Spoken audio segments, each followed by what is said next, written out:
Hello പ്രിയപ്പെട്ടവരെ, ഇൻഡസ്വ health science private limited എന്ന് പറയുന്ന കമ്പനിയുടെ ഐ കോഫി എന്ന് പറയുന്ന പ്രൊഡക്റ്റ് ഇന്ന് തരംഗമായിക്കൊണ്ടിരിക്കുന്ന ഒരു പ്രൊഡക്റ്റും കൂടിയാണ് ഐ കോഫി. പ്രമേയ രോഗികൾക്ക്, പ്രമേയമുള്ളവർക്ക്, ഇല്ലാത്തവർക്കൊക്കെ ഒരുപോലെ ഉപയോഗിച്ചുകൊണ്ട് ഒരു ഹെർബൽ കോഫി ഉപയോഗിക്കുന്ന രീതി ഉപയോഗിച്ചുകൊണ്ട് പ്രമേയത്തിൽ കൊണ്ടുണ്ടാകുന്ന ഒരുപാട് ബുദ്ധിമുട്ടുള്ള നോർമലാക്കിക്കൊണ്ട് ഒരു ആരോഗ്യമുള്ള ലൈഫിലേക്ക് എത്താൻ പറ്റുന്ന ഒരു കോഫിയുടെ ഒരു അനുഭവ കഥ നമുക്കൊന്ന് കേട്ട് നോക്കാം.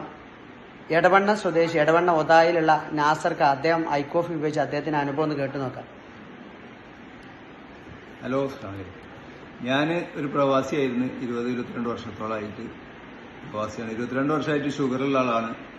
അങ്ങനെ ഇംഗ്ലീഷ് മരുന്ന് പലതും കുടിച്ച് നാട്ടിൽ നിന്ന് കുടിച്ചു, ഗൾഫിൽ നിന്ന് വിളിച്ച്. ഗൾഫിൽ മരുന്ന് കുടിക്കുമ്പോൾ ഒരു മാസത്തേക്ക് 115 റിയാൽ 200 റിയാലൊക്കെ വരും. അങ്ങനെയാണ് ഈ വ്യക്തി ഷിയാബായിട്ടുള്ള ആൾ ഞാൻ ഫേസ്ബുക്കിലൂടെ പരിചയപ്പെടുന്നത്. ഇയാളിങ്ങനെ ഒരു പ്രൊഡക്റ്റ് ഉണ്ടെന്ന് പറഞ്ഞ് അങ്ങനെ ആളെനിക്ക് അയച്ചു തന്നു പ്രൊഡക്റ്റ് 4 എണ്ണം. അത് കുടിച്ച് ഒരു ബോക്സ് കുടിച്ചപ്പോൾ തന്നെ എൻ്റെ ഷുഗർ ലെവല് 84 എത്തി. പിന്നെ ഞാൻ ഇപ്പോഴും 1.5 വർഷത്തിൽ കൂടുതൽ 2 വർഷത്തോളമായി കണ്ടിന്യൂ ചെയ്യുന്നുണ്ട്. ഇംഗ്ലീഷ് മരുന്ന് പറ്റ നിർത്തി പൂർണ്ണമായിട്ട്. ഷുഗറിന് 5 ഗുളികയും യൂറിക് ആസിഡിൻ്റെ ഒരു ഗുളികയും പിന്നെ കാൽസ്യത്തിൻ്റെ ഒരു ഗുളികയും, അങ്ങനെ മൊത്തം 7 ഗുളിക കഴിച്ച വ്യക്തിയാണ് ഞാൻ ദിവസം. ഇപ്പൊ ഒരു ഗുളികയും കഴിക്കുന്നില്ല. ഇപ്പൊ അൽഹംദുലില്ലാ ഫുൾ ഹാപ്പിയാണ്. താങ്ക് യു ഇൻഡസ്ട്രീവ, താങ്ക് യു സിയാബ്. അപ്പൊ നാസർക്ക ഓക്കെ, താങ്ക് യു. അപ്പൊ നിങ്ങൾക്ക് മറ്റുള്ളവരോട് പറയാനുള്ള എന്താണ്?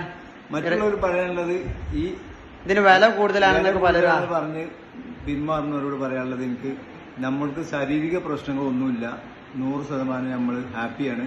അതുകൊണ്ട് ഷുഗറുമായിട്ട് ബന്ധപ്പെട്ട എന്ത് അസുഖങ്ങൾക്കും, കാലിക വേദന, കൈവേദന, തരിപ്പ് എല്ലാം ഉള്ളവർക്ക് ഈ ഐ കോഫി ഉപയോഗിച്ചാൽ മാറ്റം വരുന്ന പറയുന്നത് എല്ലാവരും ഉപയോഗിക്കാം. നിങ്ങളുടെ അനുഭവമാണ്? എന്റെ അനുഭവമാണ്, വേറെ ഒരാൾക്കല്ല. ഞാൻ എന്റെ അനുഭവം കൊണ്ടാണ് പറയുന്നത്. അതുകൊണ്ട് എനിക്ക് വളരെ ഹാപ്പിയാണ്. ഞാൻ ഡെയിലി ഇപ്പവും കഴിക്കുന്നുണ്ട്. എനിക്ക് ശരിക്ക് ഒരു നേരം കഴിച്ചാൽ മതി. ഞാൻ ഇന്നാലും 2 നേരം കഴിക്കുന്നുണ്ട്. ഇത് മറ്റുള്ളവർക്ക് നിങ്ങൾ റെക്കമെൻഡ് ചെയ്യുന്നുണ്ടോ? റെക്കമെൻഡ് ചെയ്യുന്നുണ്ട്. ഓക്കെ, അടിപൊളി. ഓക്കെ, ഏതായാലും നന്ദി, നമസ്കാരം.